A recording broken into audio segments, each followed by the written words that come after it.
Las reformas a la ley de la carrera judicial por parte del Congreso de la República desataron una serie de críticas. Los magistrados y jueces tendrían mayor independencia en sus actuaciones. Al menos este es el objetivo de la ley de la carrera judicial que la mayoría de diputados aprobó en el Pleno, tras el voto favorable de 84 legisladores. Con ello se establece que de abrirse un proceso de antejuicio deben ser separados del cargo. Da la impresión de que el juez, todavía ostentando su cargo, podría tener alguna influencia sobre la investigación. Entonces el hecho de separarlo da el mensaje de transparencia y de que no va a haber un manto de impunidad en la investigación por compadrazgos o algo por el estilo.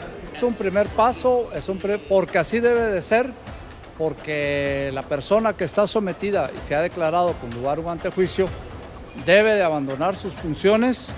Así lo establece desde hace años la Ley de Responsabilidades. Asimismo, se prohíbe que la Corte Suprema de Justicia el traslado de magistrados y jueces, al considerar que este tipo de prácticas atenta el libre ejercicio de los cargos y sus resoluciones.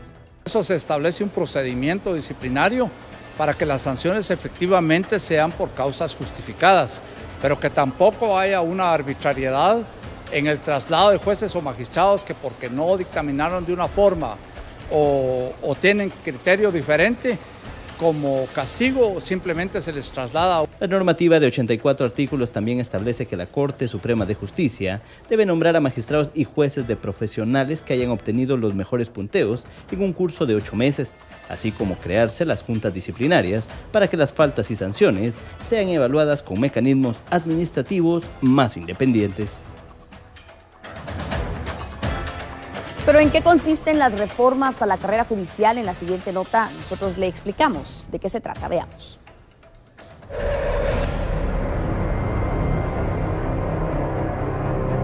La Constitución Política de la República fue aprobada por la Asamblea Nacional Constituyente en 1985 y cobró vigencia en 1986. 10 años después, el serranazo y la crisis política que este genera obliga a las autoridades de turno a realizar la primera reforma constitucional en la cual se incluyeron cambios al sector justicia.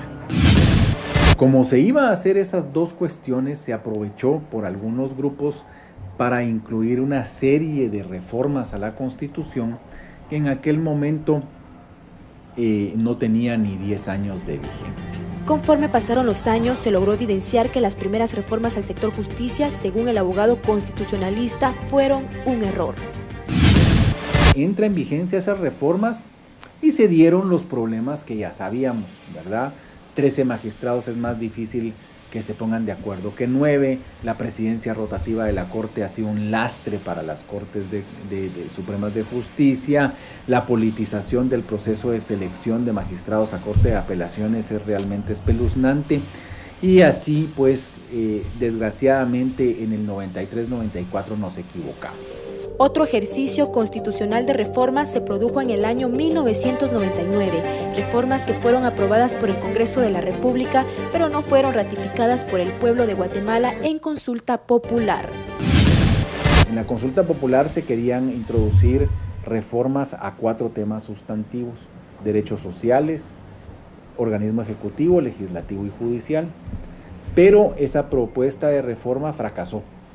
El pueblo vota negativamente y no entra en vigencia entonces la reforma constitucional. Tras varios intentos, finalmente el 25 de abril último, los presidentes de los 3 poderes del Estado, con el apoyo del Ministerio Público, Procuraduría de los Derechos Humanos y organismos internacionales, presentan una nueva propuesta que modificará 10 artículos para garantizar la independencia judicial, la eficiencia administrativa y lucha contra la impunidad.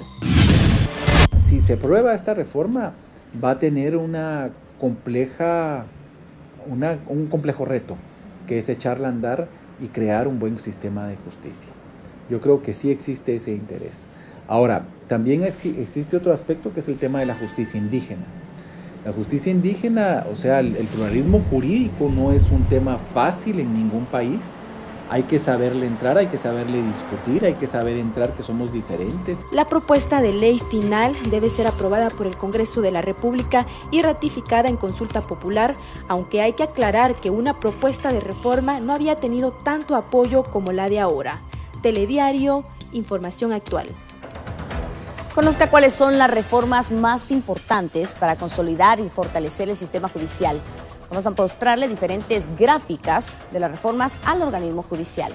A continuación aparecen en sus pantallas. Los magistrados y jueces durarán 12 años en funciones. Las autoridades de los pueblos indígenas podrán ejercer funciones jurisdiccionales de conformidad con sus propias normas. Y también que se instituye el Consejo de la Carrera Judicial como el ente rector de la carrera judicial. Son 3 puntos que nosotros le mostramos aquí en diferentes tablas. Le vamos a estar mostrando diferentes tablas para que usted analice junto con nosotros lo que hay. También tenemos nuestra siguiente tabla, que son reformas en la Corte Suprema de Justicia. La elección de magistrados se realizará por el Congreso de una nómina propuesta por el Consejo de la Carrera Judicial. También la Corte Suprema de Justicia será integrada por 9 magistrados titulares con carrera judicial. Se eliminará la figura de magistrados suplentes. Esta es nuestra siguiente tabla. Vamos a continuación a mostrarle la tercera, y es las reformas del Ministerio Público, que amplía el mandato del fiscal general de 4 a 6 años y elimina la reelección sucesiva. El fiscal general será nombrado por el presidente de la República de una nómina de 3 candidatos propuestos por el Consejo de la Carrera Judicial. Estas son nuestras tablas que nosotros le mostramos para que usted analice junto con nosotros lo que hay. Otras reformas: la eliminación del derecho de antejuicio para alcaldes y gobernadores departamentales.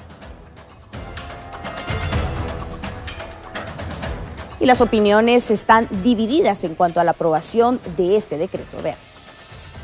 Diversos sectores se pronunciaron a favor y en contra del decreto 32-2016 que reforma la ley de la carrera judicial. Inclusive algunos calificaron como precipitada la decisión del Congreso de la República.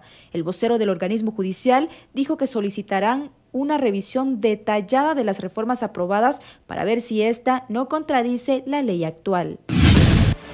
En este sentido, pues habrá que esperar a que la sanción sea la ley sea debidamente sancionada y publicada, y de esa cuenta, en el momento que sea publicada en el diario oficial, pues podremos tener acceso al texto para, en primera instancia, poder conocer efectivamente cuáles son los artículos que han sido reformados, y en segundo también la vacatio legis, es decir, el periodo de tiempo que se está fijando para poder implementar la misma.